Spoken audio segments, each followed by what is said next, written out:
করলেন।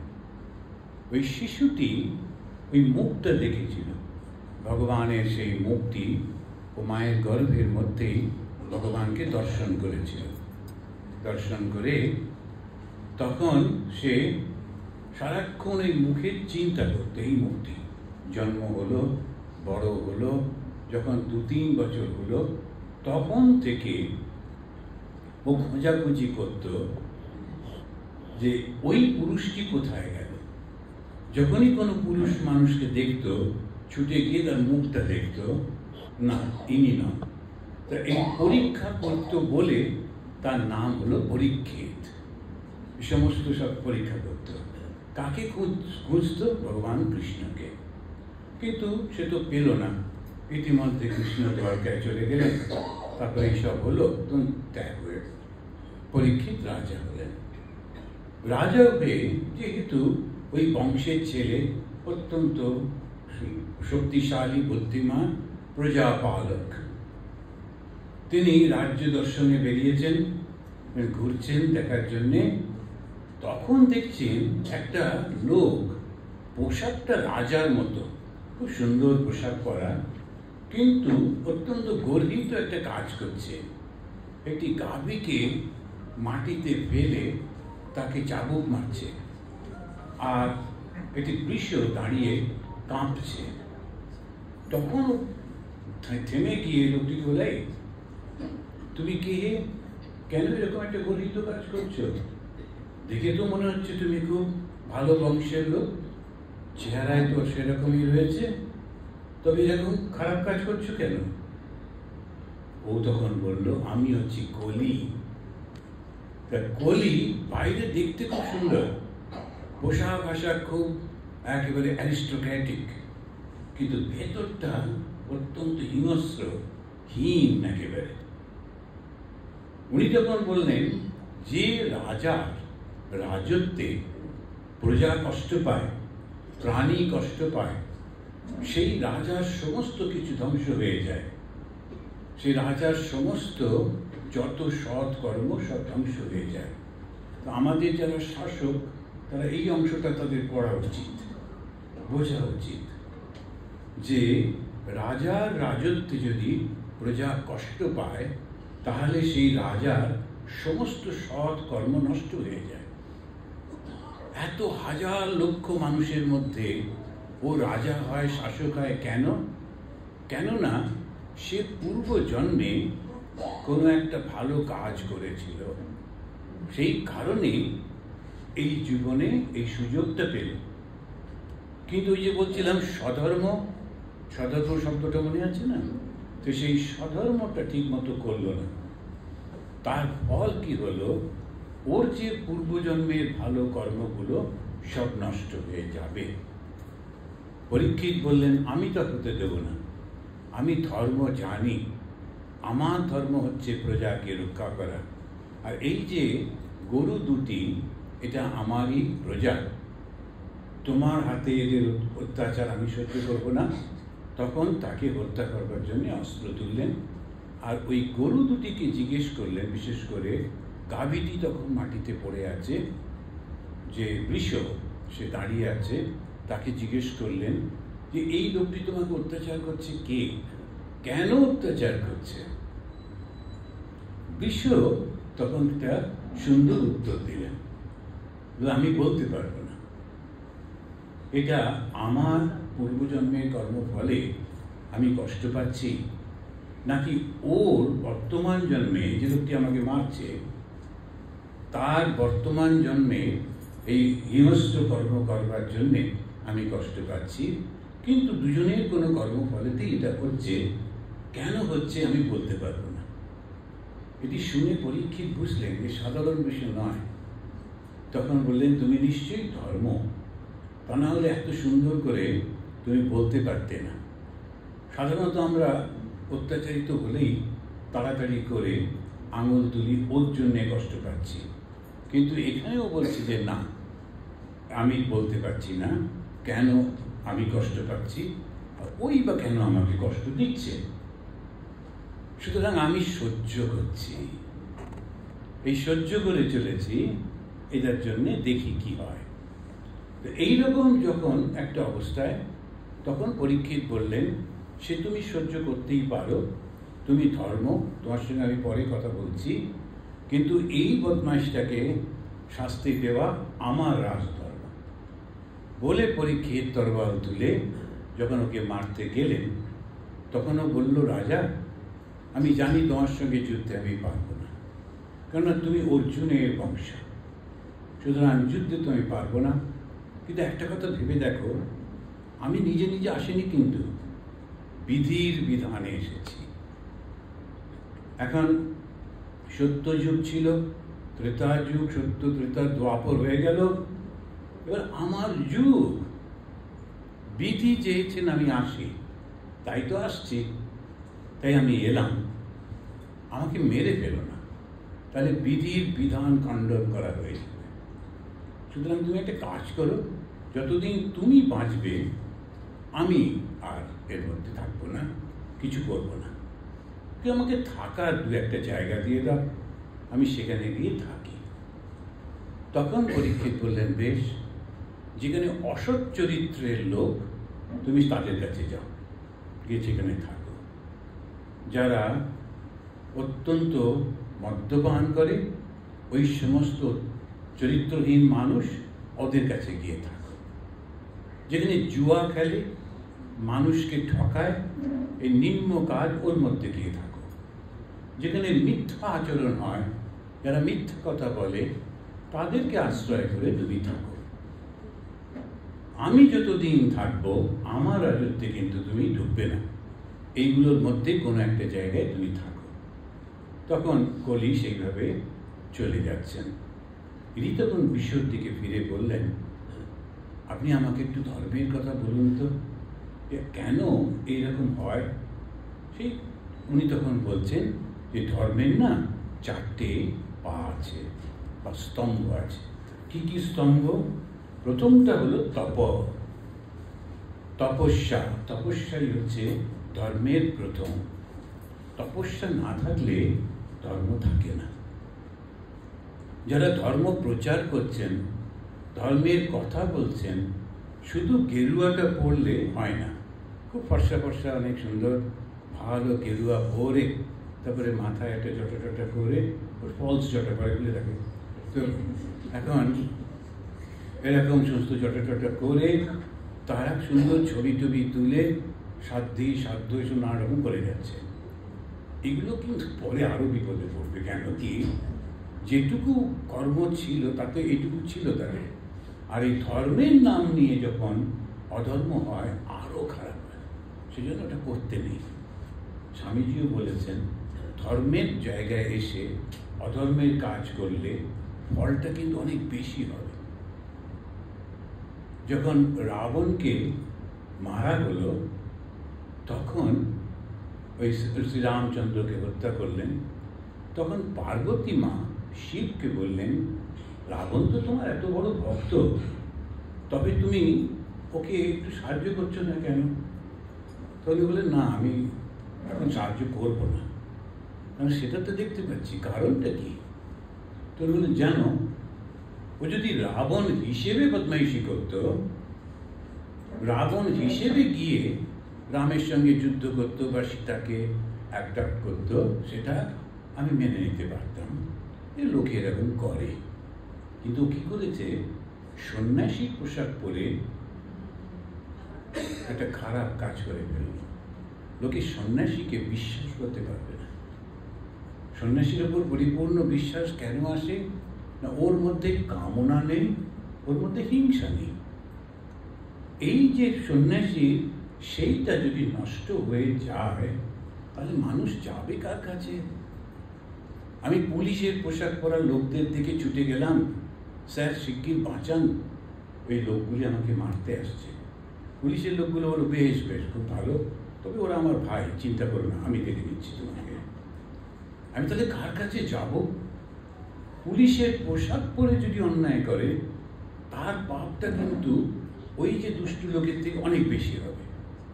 ও অন্যায় করছে, ওরও শাস্তি হবে।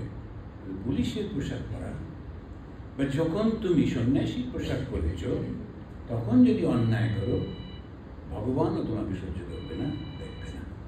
তো সেইটি হচ্ছে ধর্মের প্রথম হচ্ছে তপস্যা। তপস্যা মানে কি? আমার সমস্ত বিরুদ্ধ মনটা বাইরে চলে যাচ্ছে, খারাপ চিন্তা করছে, খারাপ সমস্ত কর্ম হচ্ছে, আমি নিজেকে সংযত করছি। একটা দারুণ লড়াই হয়ে যায়। তখন লড়াইটা করছি, সেই লড়াইটা হচ্ছে আমার মনের মধ্যেই। আর ওই যে মহাভারতের যে লড়াইটা, দুই ভাই লড়ছে, দুই ভাই। আমরা যে পুরাণে যে দেখি যে দেবতা আর অসুর তারা লড়াই করছে, চিরন্তন লড়াই চলছে দেবতা আর অসুরের। দেবতা আর অসুর কারা? দুই ভাই, কিন্তু ওদের একই বাবা, দুই মা।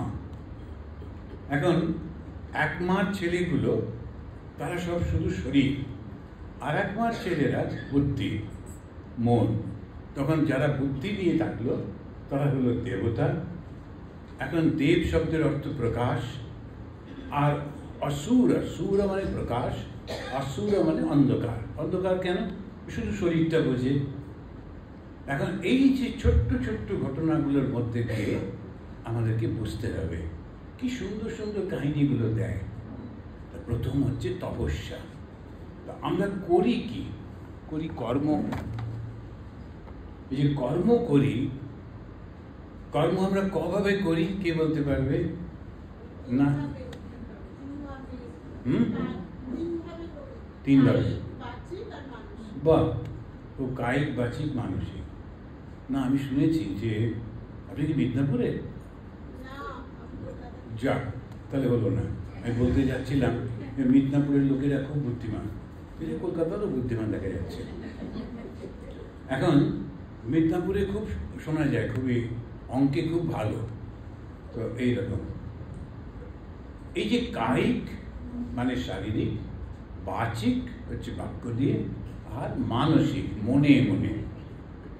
তো আমরা কি করি? শারীরিকভাবে কর্মটা করি না, কিন্তু বাচিক দিয়ে আর মানসিকভাবে কর্ম করি, ফলে সঠিক ফলটা পাই না। এই যে আমরা তপস্যা করি যে মহারাজ এতদিন ধরে তো দীক্ষা দিয়েছি, কই কিছুই তো হলো না, কিছু গোলমাল আছে কোথাও। গোলমালটা কোথায়?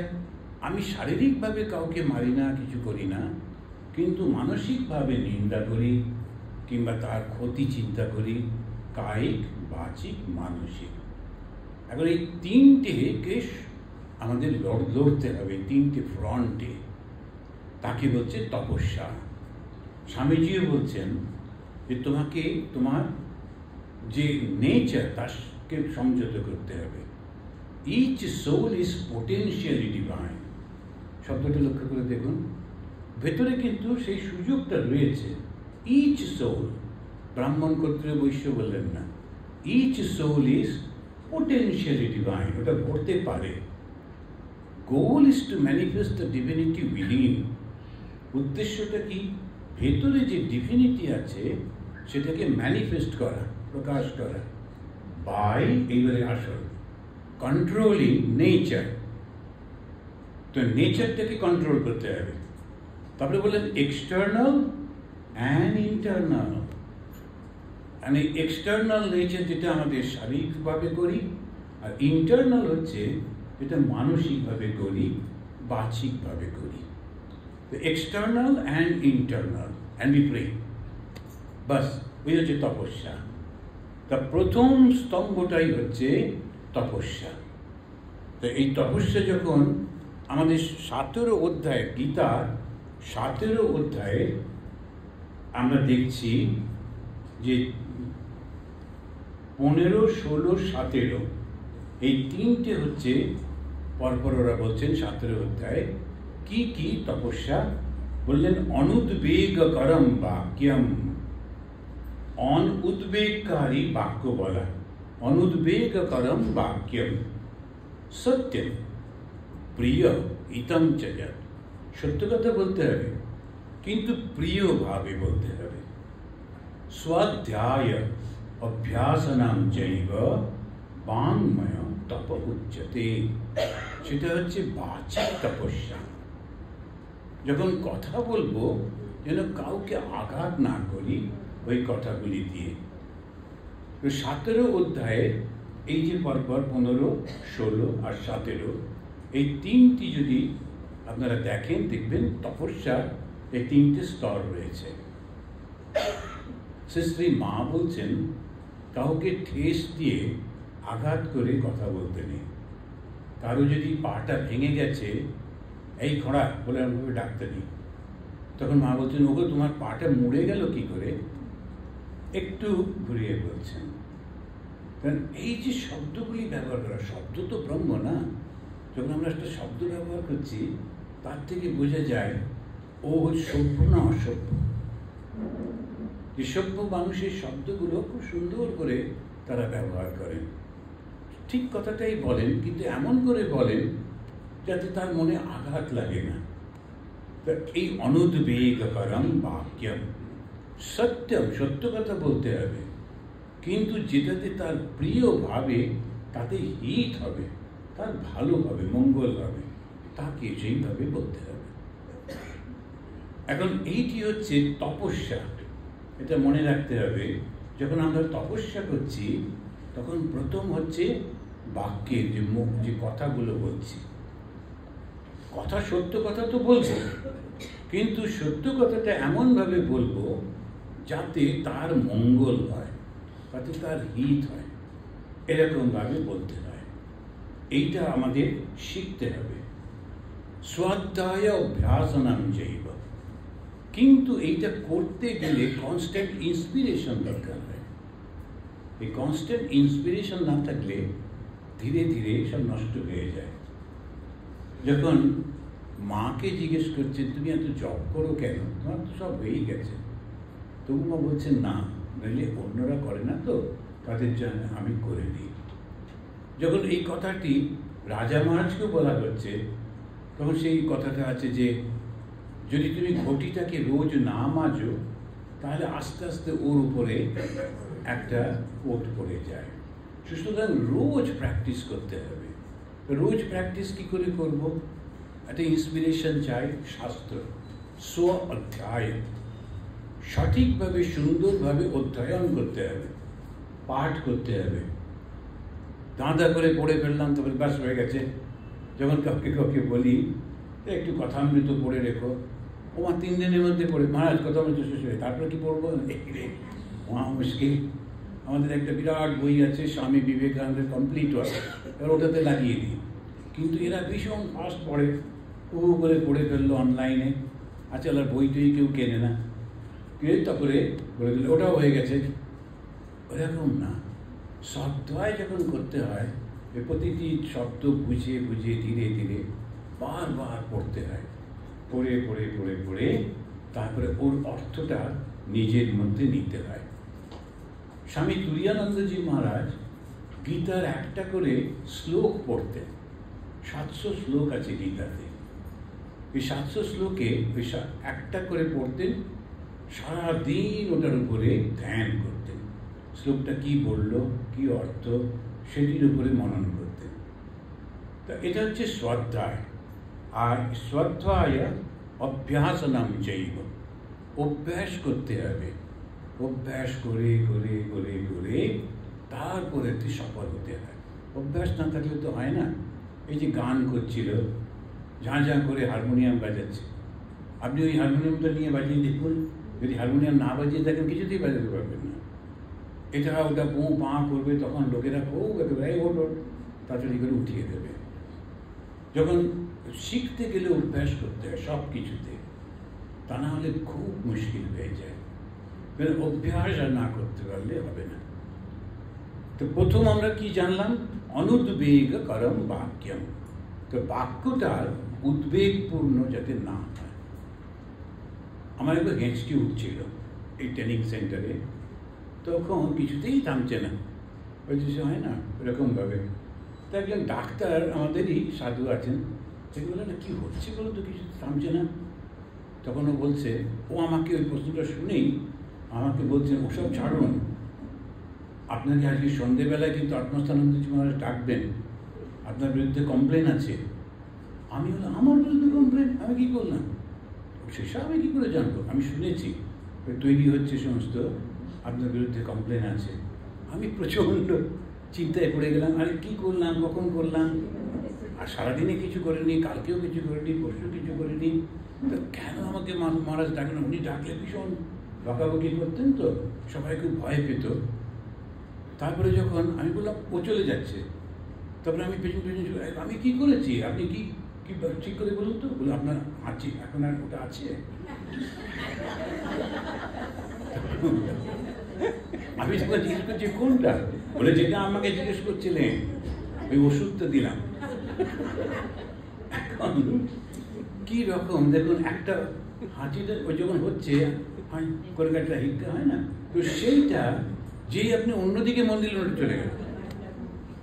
বেশিরভাগ অসুখ হচ্ছে আমাদের মনে মনে মনেই ঠিক করি, কিন্তু যখন অন্য উত্তেজনা থাকে, অন্য কিছু থাকে, আমাদের মনেও পড়ে না এই অসুখটার কথা। হার্টটা ডলে অন্য কথা, কিন্তু আদারওয়াইজ আপনি কিন্তু মনেও করতে পারবেন না। বেশিরভাগ হচ্ছে মনে। তো এই সমস্যাটার থেকে বেরোতে হয়। একটা জিনিস সবসময় মনে রাখবেন, মধ্য বয়সে এসে বিশেষ করে মায়েদের, মেয়েদের একটা লোনলিনেস এসে যায়। তো লোনলিনেসটা থেকে একটা মেলাঙ্কলি হয়, একটা দুঃখ সৃষ্টি হয়। এখন ছোট্টবেলা থেকে মেয়েদের সবাই আদর করে, এই পুচকি টুম করে, তারপরে খুব বড় হচ্ছে, তারপরে যখন বড় হলো একটা অ্যাটেনশন, বেশি অ্যাটেনশন পায়, তো বিয়ে হওয়ার পর তো অনেক বেশি নানান রকম মুকুট টুকুট পরে সব হলো। তারপরে তো ছেলে মেয়ে হলো, বড় হয়ে গেল, ছেলে মেয়েরাও চাকরি করতে চলে গেল, স্বামীও বেরিয়ে পড়ে, এরপরে ওর মনে হয় আমাকে কেউ ভালোবাসে না, এই গোলমাল শুরু হলো। খবরদার ওটা করবেন না। তখন আপনার আর একটা দায়িত্ব আসছে। কি দায়িত্ব? ওই ধর্মটা পালন করা। সেই জন্যে যদি অন্য কোনো অকুপেশনের মধ্যে নিজেকে ডুবিয়ে দেন, একটু পড়াশুনো করেন, সেটা খুব ভালো, কিন্তু বাইরের জগতে মন দেবেন না, আপনার পেরে উঠবেন না। বাইরের জগতে একটু অন্যরকম। ওই পুরুষরা যায়, এটা ওটা করে চলে আসে, ওটা ঠিক জানে, ম্যানেজ করতে পারে, মেয়েরা পারবে না। আর তার জন্যে যদি পারেনও বা, তখন আর সেই মাতৃভাবটা হারিয়ে যায়, মানে একটা অন্যরকম হয়ে যায়। এমনি ছেলেরা জানবেন এসব অন্য মেয়েদেরকে ওই রকম পোশাকে, ওই রকম ব্যবহারে দেখতে ভালোবাসে। অন্য একটা মেয়ে সিগারেট খাচ্ছে বলে, বা খা, তুই আর একটা দিবি। কিন্তু নিজের বোন খেলে তখন একটা থাপ্পড় মারবে, কেননা নিজের বোন তাকে ওরকম দেখতে চায় না। অন্যের মাকে এরকম পোশাকে দেখলে ছবি তুলে বললো, দেখ মডার্ন মা, কিন্তু নিজের মা যদি, তখন কেঁদে কেঁদে অ্যাকসেপ্ট করবে, না এটা হবে না। আমরা মাকে দেবী রূপে দেখতে চাই, এটা খারাপ কিছু না, ওটাই তো আসল। সেই জন্য মেয়েদের হচ্ছে লজ্জাই আবরণ। মা ঠাকুর বলতে, শ্রী মা বলছেন মর্যা ভূষণ। ভূষণ মানে ওইটাই তো গয়না, খুব সুন্দর করে ওইভাবে যে থাকে, কথা বলে, চলে, ওটাই আপনাদের অরিজিনাল। ছেলেদের মতো ওরকম করাটা অরিজিনাল নয়। কেউ কেউ আছে আমাদের ওই আমেরিকাতে গিয়ে বক্সিং লড়ছে, তারপরে মাসল হচ্ছে, আর কি কাণ্ড। আচ্ছা, ওই রকম ওটাকে সেই জন্যে স্বধর্মটা বলতে নেই। কিছুদিন পরে হতাশা এসে যায়, কিছুতেই আপনি নকল করে পারবেন না, নকল করতে নেই। যেই নকল করতে গেলেন হতাশা এলো। মধ্য বয়স যখন হলো, তখন আপনি বলেন আমার ওই কর্মটা হয়ে গিয়েছে, আমার উপর যে দায়িত্ব দেওয়া হয়েছিল স্ত্রী হিসেবে, মা হিসেবে আমি দায়িত্ব পালন করেছি।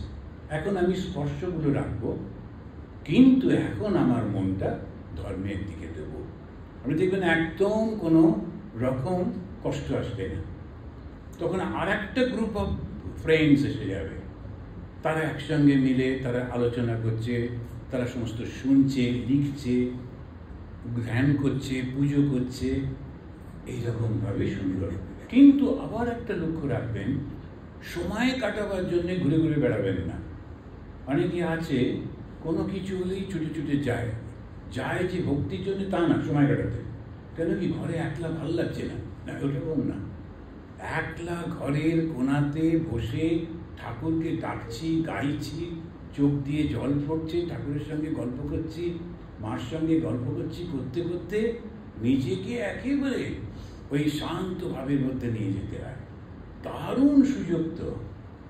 যাতে বাড়ির লোকেরা যারা আছে, বাড়িতে যারা কাজ করে, তাদেরকেও সুন্দরভাবে এটা করা, গুছিয়ে রাখা, ওটাকে বলে লক্ষ্মীশ্রী। ওটা কিন্তু ধর্ম। যখন মা সীতা তিনি রামের সঙ্গে জঙ্গলে গেলেন, তাকে দেখে আরেকজন তিনি তপস্বিনী ব্রহ্মবাদিনী বললেন, তুমি ঠিক করেছ। কেননা তখন সত্যযুগ শেষ হয়ে গেছে। সত্যযুগে ছিল ব্রহ্মবাদিনীরা, তারা সব রিসার্চ করত, সেই যুগটা শেষ, আবিষ্কার হয়ে গিয়েছে সব, এখন সংসারটা করতে হবে। আপনি যদি লক্ষ্য করে দেখেন, যখন কৃষ্ণের সময় সমস্ত যে নারীরা, তাদেরকে বলা হচ্ছে যারা সংসারের মধ্যে রয়েছে, সংসারটা দেখাশোনা করছেন, তাদেরকে বড় সম্মান দেওয়া হচ্ছে। তারা যুদ্ধ করতে যাচ্ছেন কিংবা ধ্যান তপস্যা করছেন, তাদেরকে না।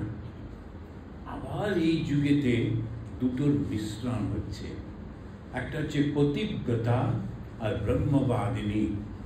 তারা সংসারটাকে সুন্দর করে রেখে আর সঙ্গে সঙ্গে তপস্যার মাধ্যমে, ধর্মের মাধ্যমে আবার সমাজের মধ্যে একটা খুব ভালো ভাব আনবেন। এটা আপনাদের দায়িত্ব, মেয়ে মায়েদের দায়িত্ব। পুরুষদের মতন নকল করতে হবে না। নকল করলে সম্মান পাবেন না, কখনো সম্মান পাওয়া যায় না। অরিজিনাল যে সমস্ত সিনেমা আর্টিস্ট আমাদের পাড়াতে লেখা থাকে, যেরকম কোকিল কণ্ঠী বলে, ব্র্যাকেটে লোকাল, এখন ও বাড়ির মেয়েটা তাকে কোকিল কণ্ঠী বলে ওই গান করতে এলো। সবাই কোকিল কণ্ঠী শুনে ভাবলো আচ্ছা বলে লতা মঞ্জুস্কর আসছে, তবে দেখা গেল লতা নেই এখানে, মোটামুটি লতার মতো ললিতা ওর নাম আছে, জেগে যায়, চলো ঠিক আছে গাও। সেটা কি না, লতার মতো। এখন এই নকল করতে কি করবেন? আমি আমার মতো নকল করতে যাব কেন? নকল করবেন না, আপনি আপনার মতো হাসি খুশি সমস্ত নিয়ে। পুরুষদের নেচারটাই আলাদা, প্রকৃতি ওদেরকে অন্যরকম নেচার দিয়েছে। ওই নেচারটার মধ্যে হিংস্রতা থাকে, শক্তির প্রকাশ থাকে, অহংকারের বেশি প্রকাশ থাকে। আর আপনাদের মধ্যে ভালোবাসা থাকে, সমস্ত কিছুকে নিয়ে চলবার একটা অসাধারণ শক্তি থাকে। ছেলে আর বাবার মধ্যে ঝগড়া হচ্ছে, মা একটা ব্রিজ হয়, ওর মধ্যে দুজনকেই ম্যানেজ করতে পারে। আত্মীয় স্বজন যে যেখানে আছে, কি হাসি হাসি মুখে সুন্দর করে কথা বলে। ভদ্রলোক যিনি আছেন তিনি বলেন না ওদেরকে দেবো না, বলছে তোমাকে দেখতে হবে, দেখছি।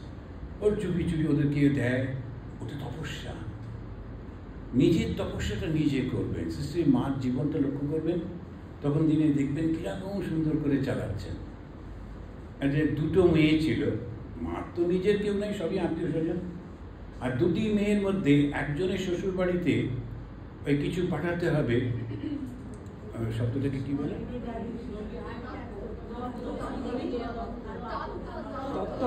তত্ত্ব, হ্যাঁ তত্ত্ব পাঠাতে হবে। তো মা জানলেন যে ওইটা যদি দিই এবারে এসে ঝগড়া করবে, কাঁদবে। তখন ওকেই বললেন আচ্ছা দেখো তো এইগুলো কি পাঠানো যায়? ওই তখন বলছে তোমার একটা সম্মান আছে, এইসব ছোট ছোট জিনিস পাঠানো যায়, বড় করে দিতে হবে।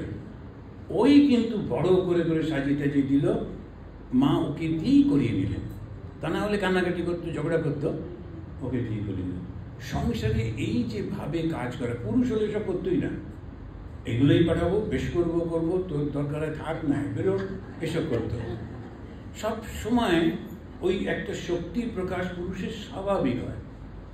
আর মেয়েদের হচ্ছে ঠিক উল্টো, ওই জন্য তো মা বলে সবসময়। কিন্তু এই যে নরম ভাবটা, দারুণ শক্তি, নরম ভাবের মধ্যেই শক্তি বেশি। মৃদুনা দারুণাম হন্তি, যে মৃদু, এটার মধ্যে ছোট বাচ্চাগুলোকে দেখেছেন, কান্না ছাড়া ওদের কিচ্ছু নেই, কিন্তু কেঁদেই সবাইকে ঠান্ডা করে রেখে দেয়। এখন মৃদুনা দারুণাম হন্তি, একটু বুঝবে কিছু হলো এমন চিৎকার করতে থাকে, ওটা আমাকে দিতেই হবে। তারপরে যাকে যাক বাবা তা ওকে ঠান্ডা করো। এখন ও কারোর সঙ্গে লড়ে পারবে না, কিন্তু জানে আমার একটা শক্তি আছে, সেটা হচ্ছে আমার কান্না। আর ভালোবাসাটা কান হয়ে যায়, যদি প্রত্যেকের নিজের নিজের একটা শক্তি আছে। এটা হচ্ছে তপস্যা। তপস্যাটা নিজেকে বুঝতে হয়, আমার অবস্থানটা কোথায়, কোন জায়গায় আমি করব, সেটা করব। একটা কিছু ঘটনা ঘটছে, তখন আমার মনে হলো এইরকমভাবে যদি একটু করি তাহলে সফল হতে পারি। কিন্তু যিনি আমার কর্তা, যার আন্ডারে আমি কাজ করছি, উনি বলেন না কিছু করতে হবে না, ওই ছেড়ে দাও, ওইগুলো করো। আমার তখন কি করা উচিত? তখন আমরা মনে মনে ভাববো কি নিষ্ঠুর, না, ওনার আন্ডারে রয়েছি, উনি বলেছেন।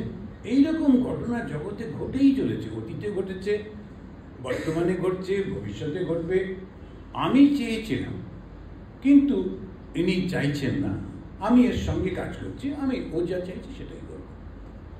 ওটাতেই যে একদম শেষ তা কিন্তু না, ওই জন্য ওই ঝগড়ার মধ্যে যেতে নেই। আপনি চেয়েছিলেন, হলো না, আচ্ছা বেশ, উনি যা চাইছেন একটা করে দিলাম, সরে গেলাম। এরকম ধরনের ভাবটাকে রাখতে হয়, রেখে ওই বিচার বোধটার থেকে বেরিয়ে করতে পারলেই আপনার মনটা উদ্বেগপূর্ণ থাকবে না। অনুদ্বেগ করম বাক্যম, তবে সত্য কথা বলতে হয়। আমি আন্দামানে ছিলাম, একটা রাস্তা দিয়ে যাব, তখন একজন মাস্টারমশাই বললেন, মহারাজ আপনি আমার বাড়ির ওপর দিয়েই যাবেন, আমার বাড়িতে একটু দুপুরে খেয়ে যাবেন। আমি বেশ। তো আন্দামানে তো পথে ঘাটে তখন হোটেল নেই, তখন আমার সময় 90s-এ, তো অত তো ডেভেলপ করেনি। ডেভেলপ খুব ভালো কথা মাস্টারমশাই, তাহলে আপনার ওখানে খেয়ে যাব। তো উনি ব্যাপার, কিন্তু ওনার বিপদ নেই, তার স্ত্রী মারা গেছেন। তো ওনার মেয়েকে উনি শহর থেকে নিয়ে গেলেন, পোর্ট ব্লেয়ার থেকে ওনার গ্রামের বাড়িতে। সে গিয়ে যতটা পারলো রান্না বান্না করে সব রাখলো। আবার তার আগে বৃষ্টি হয়েছে, সুতরাং রাস্তা থেকে ওই বাড়িতে ঢুকতে গেলে একটু কাদা কাদা হয়ে গেছে, তো কয়েকটা ইট দিয়ে রেখেছে, ইট টিট দিয়ে গিয়ে ওর বাড়িতে ঢুকতে হয়, খাওয়া। আর একজন ওখানে মহিলা বললেন, আমিও আপনার সঙ্গে যাব, যে আমি আর একটা আইল্যান্ডে যাচ্ছিলাম, তো গাড়ি করে যাচ্ছি। তাই বললাম চলো। ও একটা ওর গাড়িতে আমাদের সঙ্গে সঙ্গে এলো, থামলো আমাদের সঙ্গে, ওই বাড়িতে ঢুকলো। ঢোকার মুখেই বলছে, এই বাড়িতে কেউ মহারাজকে ডাকে, আমাকে এমনি ভক্তি করে, আর আমার জন্যেই ও বলে চলেছে এই বাড়িতে মহারাজকে ডাকে, হাঁটার জায়গা নেই, ইটের ওপর দিয়ে যেতে হচ্ছে। আমি তখন আরে এটা আমার ভীষণ ভালো লাগছে, ব্যালেন্স করে করে যাচ্ছি, ছোটোবেলায় করতাম, এখন একটা সুযোগ পেয়েছি, তুমি চুপ করো, আমার বেশ ভালো লাগছে এর প্রতি যাওয়া। আগে ছপাক ছপাক করে জলের মধ্যে দিয়ে যেতে কী ভালো লাগতো, এরকম আমি করবো, আমার এটা বেশ ভালো লাগছে। আমি ইচ্ছা করে গেলাম, গিয়ে ওর বাড়িতে বসলাম। যখন খাবার দিল, ও ব্রহ্মা প্রণাম হতে না হতেই মুখে দিয়ে বলল, মহারাজ এটা খাবেন না, এটা একদম বিচ্ছিরি রান্না করেছে, এটা কিচ্ছু জানে না। সারাক্ষণ ও আমার অ্যাসিস্ট্যান্স মতো হয়ে নানান রকম নিন্দা করতে লাগলো। আমি বললাম হয়তো মহা মুশকিল হলো, তার যেটাই ও নিন্দা করছে সেটাই আমি বেশি করে চাইছি। আমি বললাম, ও আপনার খারাপ লাগছে, আমার কিন্তু খুব ভালো লাগছে, কিন্তু একটু বেশি করে করে খাচ্ছি। বেরিয়ে আসার পর বললাম, এটা কি হলো, আপনি কেন ওনাকে ওরকমভাবে অপমান করছিলেন? বললাম না, আমি তো সত্যি কথা বলছিলাম, ঠাকুর বলেছেন সত্যি, কারণ ঠাকুর, আমি একটা সত্যি কথা বলি। আপনার মতো এরকম অহংকারী মহিলা দেখা যায় না, কথাটা সত্যি সত্যি যদি বলি আপনার এখনই গাড়ি ঘুরিয়ে আবার শহরে চলে যাবেন, তাই তো? এখন সত্যি কথা বললে হয় না, তার সঙ্গে প্রিয় বাক্য বলতে হয়, হিতকর বাক্য বলতে হয়। তারপরে আমি বললাম, আপনি জানেন ওনার স্ত্রী কয়েকদিন আগে, মানে কয়েক মাস আগে মারা গেছে। উনি আমাকে খাইয়ে একটু শান্তি পাবেন বলে ওর মেয়েকে নিয়ে এসছেন। মেয়েটি অল্প বয়সী মেয়ে, অত কিছু জানে না, যতটা পেরেছে করেছে, আর কত রকমের আইটেম করেছে, আর আপনি একটু প্রশংসা করতে পারলেন না। এইটাই হচ্ছে আমরা না বুঝতে পারি না, কোথায় যাচ্ছি, কি করছি, কেন করছি। প্রত্যেকের নিজের নিজের এক একটা অবস্থা থাকে, তো সে অবস্থাতে কত চেষ্টা করছে তারা, সেটাকে অ্যাপ্রিসিয়েট করতে পারি না। ফল কি হয়? উদ্বেগ হয় দুপক্ষেরই। এবারে আপনাকে দেখে ওরে বাবারে আবার এসছে, যেই মনে হলো জানবেন আপনার মধ্যে একেবারে দেবত্ব জাগ্রত হয়নি।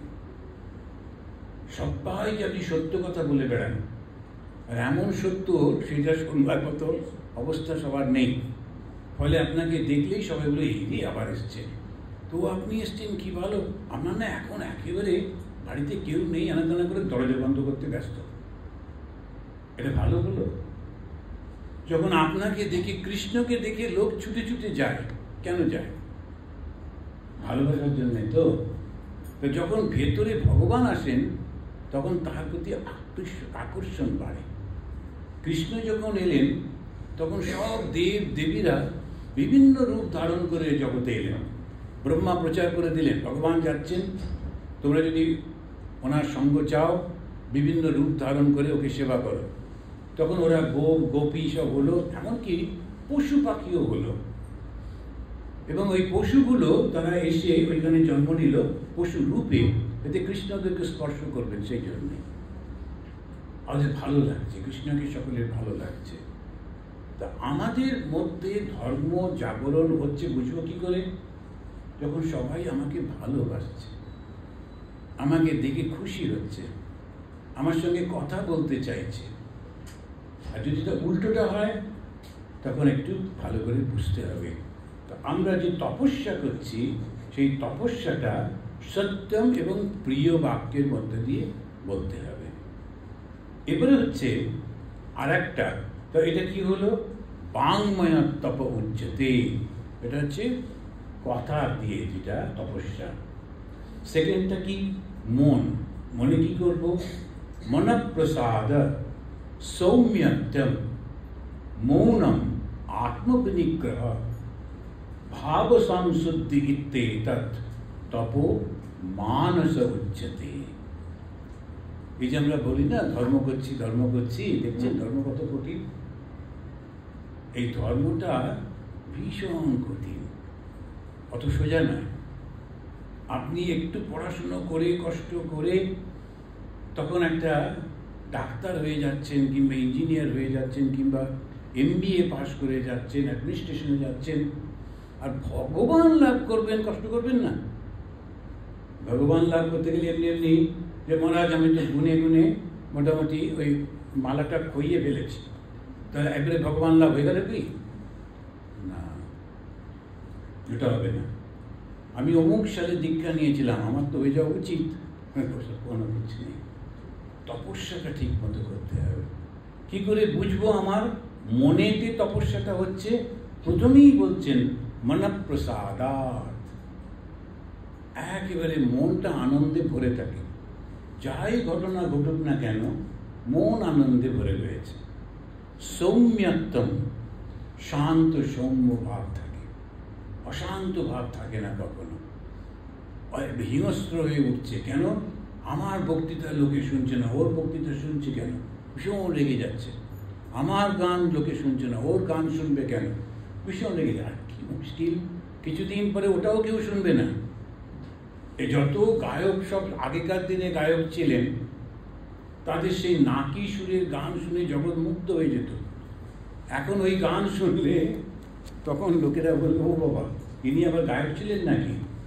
আগেকার দিনে সেই নায়ক যারা ছিলেন তারা একটা ছেঁড়া ছেঁড়া প্যান্ট কিংবা একটা পাজামা, তারপরে একটা হাফ শার্ট, কাঁধে একটা ঝুলি, গ্র্যাজুয়েট কিন্তু বেকার, অবশ্যই এরকম নায়ক সমস্ত সিনেমাতে। এখন ওই রকম নায়ক দেখালে কেউ মুভি দেখতে যাবে? প্রত্যেকটা সময় বদলে বদলে যায়। ওটা নিয়ে মাথা ঘামাতে নেই। আমার নিজের মনের মধ্যে একটা সৌম্য ভাব আসবে, শান্ত ভাব আসবে। আমি মনঃপ্রসাদ, এটা খুব বড় একটা কথা। মনে মনে আমি প্রসাদ, প্রসাদ মানে কি? প্রসাদের জন্য ধাক্কা ধাক্কি করা হয়। প্রসাদ পাইনি মহারাজ, প্রসাদ দিতে হবে, প্রসাদ দিচ্ছে না ইত্যাদি। কিন্তু ওই প্রসাদটা নয়। প্রসাদ হচ্ছে যেটাতে মনে শান্তি হয়, মনঃপ্রসাদ।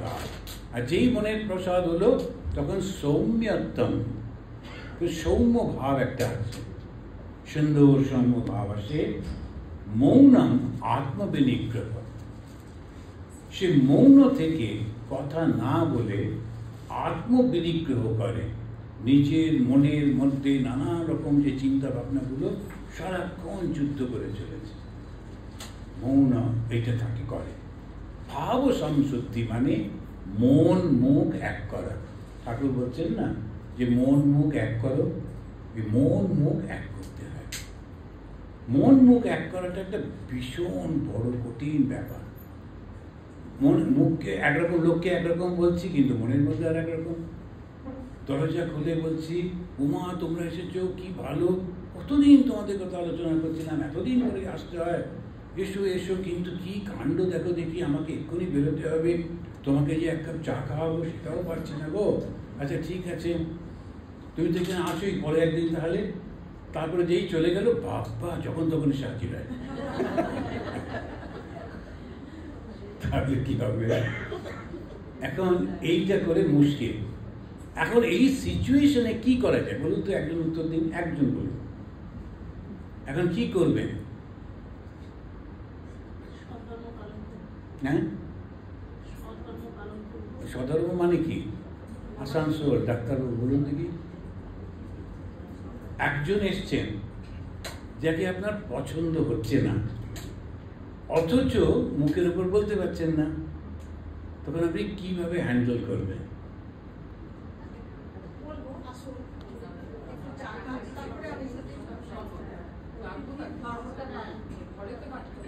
হ্যাঁ, একটি ছেলে তার পাশের বাড়ির বন্ধুর মা মারা গেছে, ওর সঙ্গে শ্মশানে গেছে, ওই যে শ্মশান বন্ধু। তারপরে শ্মশান বন্ধুদের একটু আগে খাওয়ানো হয়, তারপরে শ্রাদ্ধ তো সবাইকে। ও ভাবছে সবাই আমাকে তো ডাকবেই, আমি তো শ্মশান বন্ধু, কিন্তু ওকে ডাকিনি, ভুলে গেছে। ওমা ও দেখছি বারান্দা থেকে সবাই ঢুকছে, শুধু ওকেই ডাকেনি, ভাবছি লাস্টে নিশ্চয়ই আমাকে ডাকবে। তবে যখন সবাই দেখতে পাচ্ছে তো নিজের পাশের বাড়ি, তখন সবাই খেতে বসে গেছে, তখন খুব রেগে গেছে, ওকে ডাকেনি। তখন চেঁচিয়ে চেঁচিয়ে বলছে, ঠিক আছে ঠিক আছে, আমারও মা আছে, দেখে নেব।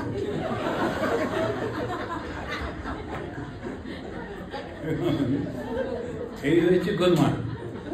ও রেগে গিয়ে ওকে, ওর সঙ্গে প্রতিশোধ নিতে, বুঝতে পারছি না ও কি বলে ফেলল। এখন আমাদের ওই জন্য খুব সাবধান হতে হবে। কিভাবে সাবধান হব? ওই তখন বলছেন, যদি আপনি ভেতরে ভেতরে তপস্যা করতে থাকেন, ঠিক সময় ঠিক জিনিসটা আপনি বলতে পারবেন। এইরকম সিচুয়েশন যখন হয়েছে, একজন যিনি আপনাকে আপনার পছন্দের নয় তিনি এসে গেছেন, তখন মনে করতে হবে, বা যাই হোক, ও তো এখন বন্ধুত্বপূর্ণ ব্যবহার করছে, মানুষ তো পাল্টেও যায়, তাহলে ঠিকই আছে, পাল্টেই যাচ্ছে। আচ্ছা ভেতরে এসে বসো, যতক্ষণ একটু গল্প করা, চা খাওয়া ইত্যাদি ইত্যাদি। তারপরে তো যখন ও বলল তাহলে আমি আসি, বা আপনার যখন সময় হলো তখন চলে গেল, কি আর এমন ক্ষতি হলো?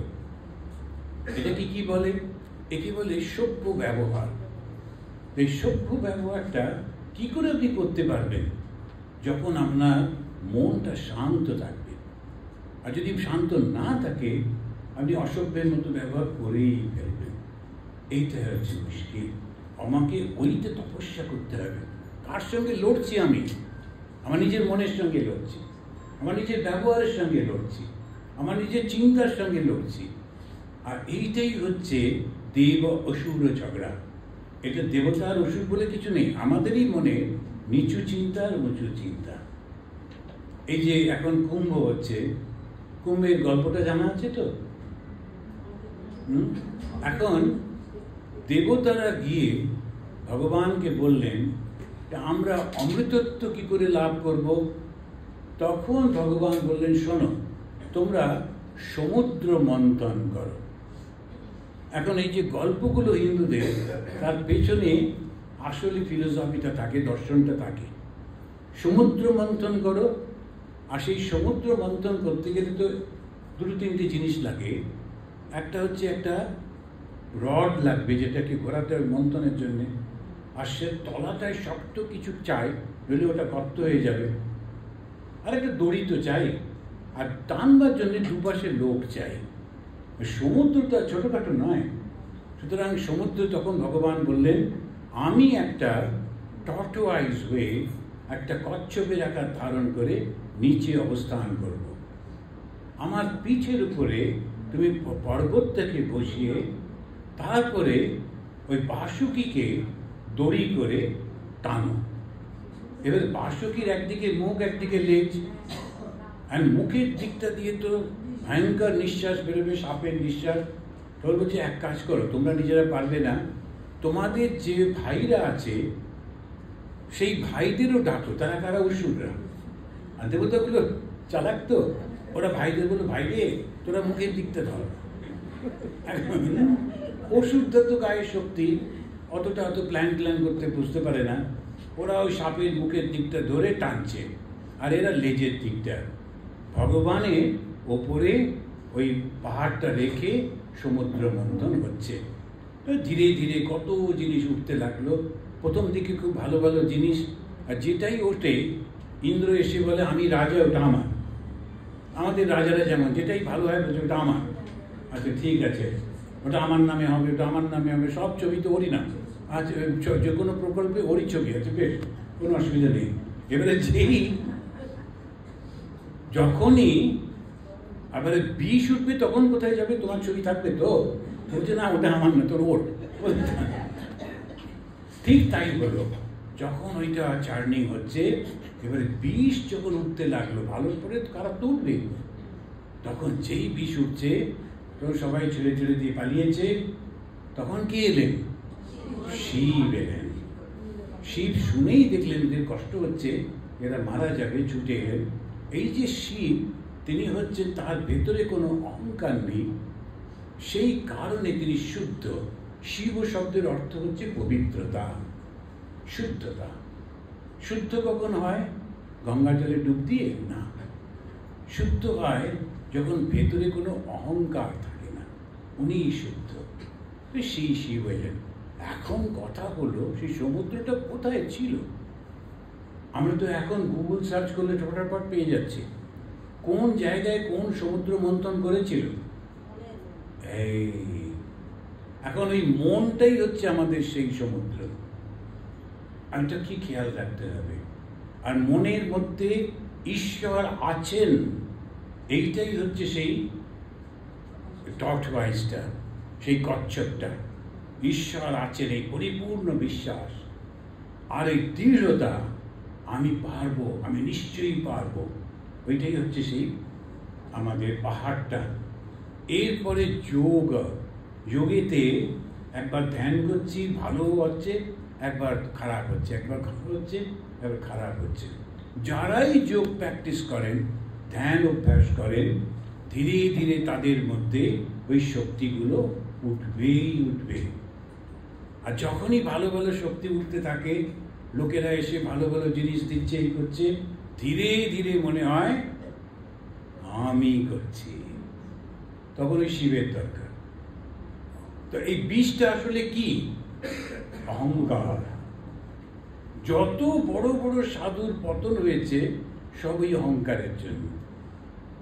আমেরিকাতে তো কয়েকজন গেছিলেন, সেই সময় একটা দারুণ সময় এসেছিল। ঠিক ঠিক মানুষগুলো যদি যেত, আর আমাদের এই এক সমস্যা, ভালো সাধুরা কিছুতে বেরোবে না। সেই জন্য স্বামীজি বলেন অ্যাগ্রেসিভ হিন্দুইজম।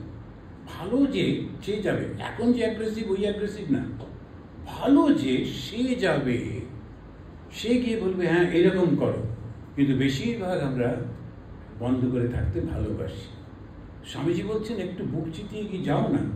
এই জন্মে যদি মুক্তি নাই বা হয় তো কি এমন হলো, কত জন্মই তো মুক্তি পাইনি, এই জন্মটাও ছেড়ে দিলাম, তুমি দেখবে তোমার মধ্যে শান্তি আসবে।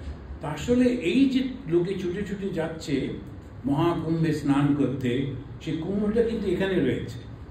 আর সেইটা যখন আপনি চার্নিং করছেন ধ্যানের সময়, তখন যে একটুখানি ধ্যান করে দেখুন, দেখবেন আশেপাশের লোকেরা এসে না আপনার কাছে কথা বলতে চাইবে, আপনার সঙ্গে ভালো ব্যবহার করবে, সব কিছুর মধ্যে খুব সুন্দর আসবে। কেন? আপনি ভগবানকে ডাকছেন। সেই জন্যে এই ধ্যান করতে করতে যেই লোকগুলো এসে আবার পা ছুঁতে থাকে, তখন অহংকার এসে যায়। আমাদের বেলুড়মঠে একজন ভদ্রলোক ছিলেন, ভালো মানুষ, বাজার করত। তো সে ঠিক নামটা ভুলে গেছি, আমরা তখন নতুন ব্রহ্মচারী।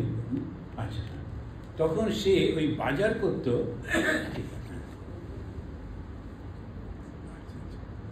তো অন্য সাধুদের তো লোকেরা এসে প্রণাম করে।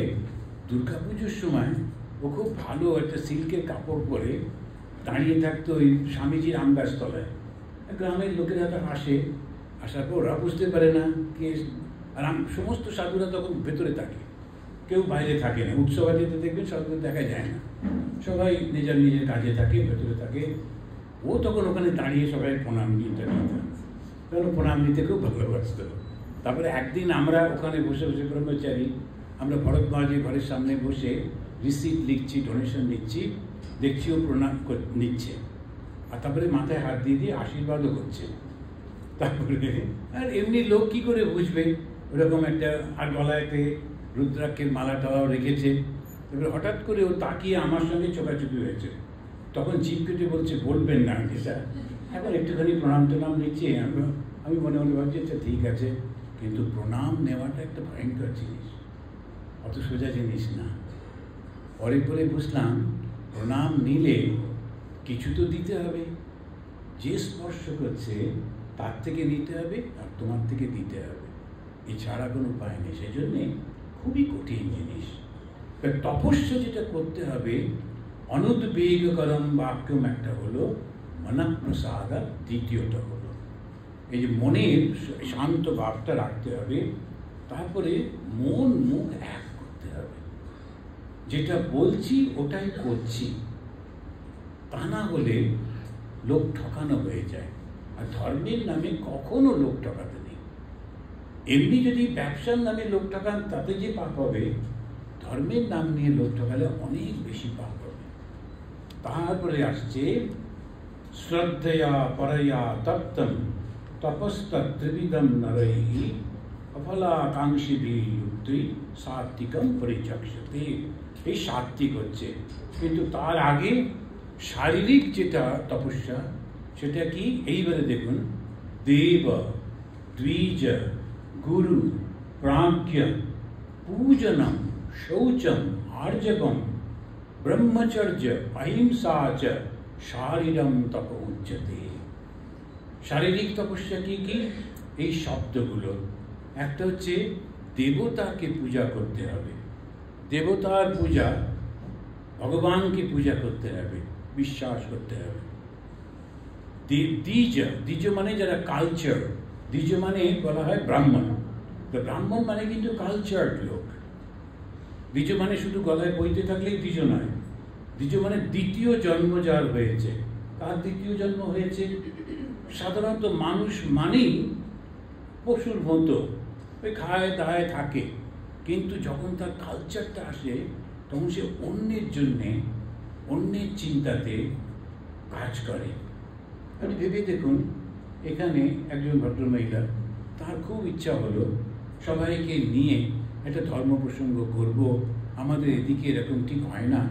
তো ওই কলকাতার দিকে অনেকে করে টরে, উনি একবার অ্যাটেন্ড করে ওনার মনে হলো করব। ওনার স্বামী খুব দাঁড়িয়ে গেলেন ওর পাশে। উনি বললেন আচ্ছা আমি ব্যবস্থা করবো, সঙ্গে থাকবো। স্বামী হিসেবে যতটুকু করবার তিনি তাঁর সমস্ত কানেকশনগুলো দিয়ে দিয়ে কী ব্যবস্থা করছেন, আপনারা সবাই আসবেন, আপনারা থাকবেন, আপনারা খাওয়া দাওয়া করবেন, আর সাধুরা এসে ধর্মকথা শোনাবেন। তাতে ওর কি হলো, ওর আনন্দ হচ্ছে যে সবাই ভগবানের কথা শুনছে, কিন্তু তাতে প্রাণ বেরিয়ে যায়। কারণ লোকেরা তো নানান রকম প্রশ্ন করতে থাকে, তারপরে বুকিং করবার পর বলো ক্যান্সেল হলো, তারপরে ফেরত দাও, তারপরে 3 দিনের জন্য এসে বলে আমি একদিন ছিলাম, বাকি টাকাটা পাওয়া যাবে। এখন দেখুন নানান উৎপাত চলতেই থাকে, কিন্তু ও যে করছে আনন্দ হচ্ছে, আমি করছি বলে। এটা কঠিন কাজ, এগুলো সমস্ত কিছু অর্গানাইজ করা।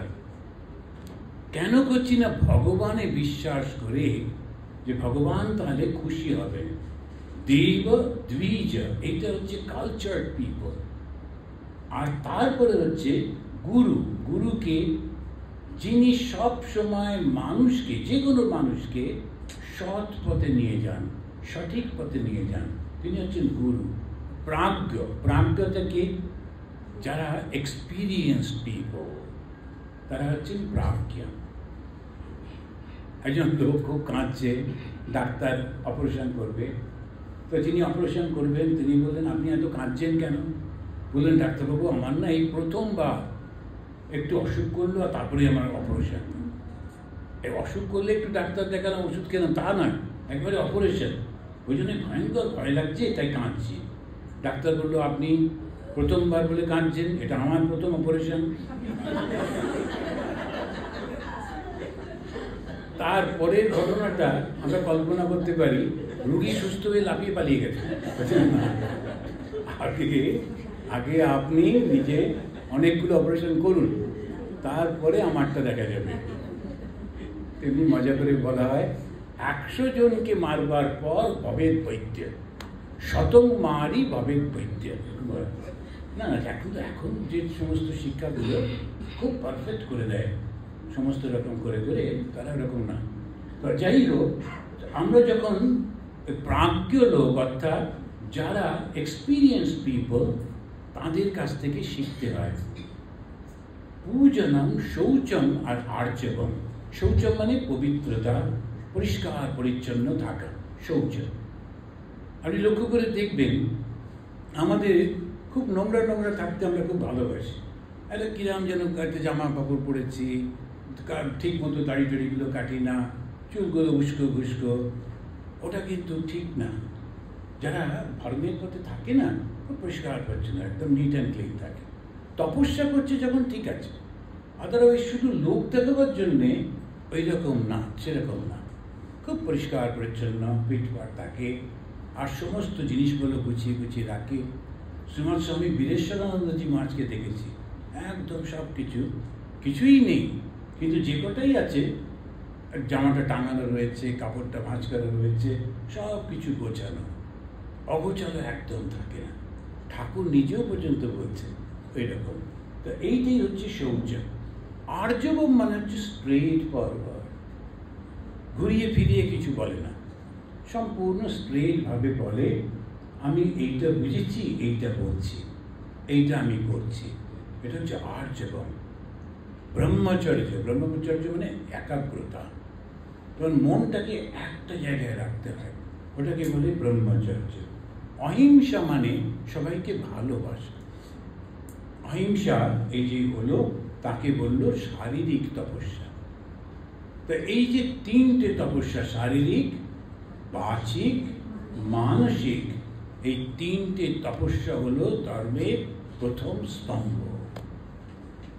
বাকি তিনটে স্তম্ভ একটু পরে হবে।